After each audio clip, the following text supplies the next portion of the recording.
नमस्कार. आज सोमवार दिनांक 16 मार्च 2026. आज सोमवार या निमित्ताने एक शंकराचा श्लोक आपण बघणार आहोत. हा श्लोक खूप मजेशीर आहे, कारण की या श्लोकामध्ये एकच ओळ 4 वेळेस पुन्हा पुन्हा म्हटली गेलेली आहे. पण या 4ही वेळेस त्या ओळीचा अर्थ बदलतो. बघूयात तर हा श्लोक कोणता आहे ते.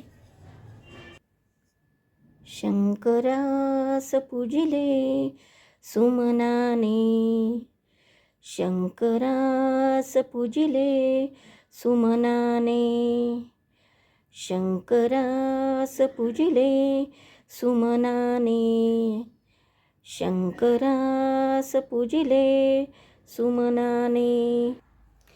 तर या सुमन या शब्दाचे 4 अर्थ काय आहेत बरं? पहिला अर्थ आहे, सुमन म्हणजे एखाद्या मुलीचे किंवा मुलाचे पण नाव असू शकते, सुमन.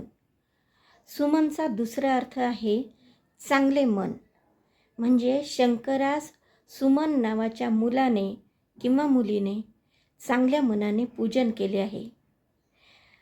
तिसरा शब्द जो आहे त्याचा अर्थ असा आहे की सुमनाने म्हणजे फुलाने.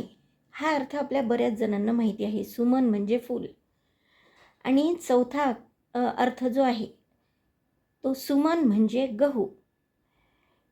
आपल्याला माहितीच आहे की श्रावण महिन्यात आपण श्रावणी सोमवारी जेव्हा शंकराचे पूजन करतो तेव्हा महादेवाच्या पिंडीला आपण शिवामूठ वाहतो.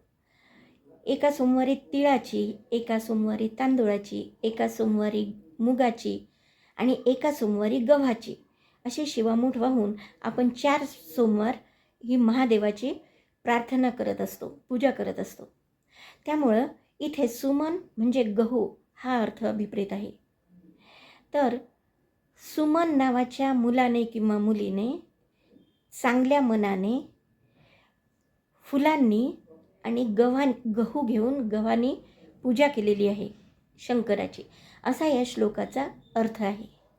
म्हणा तर मग, शंकरास पूजिले सुमनाने, शंकरास पूजिले सुमनाने, शंकरास पूजिले सुमनाने, शंकरास पूजिले सुमनाने.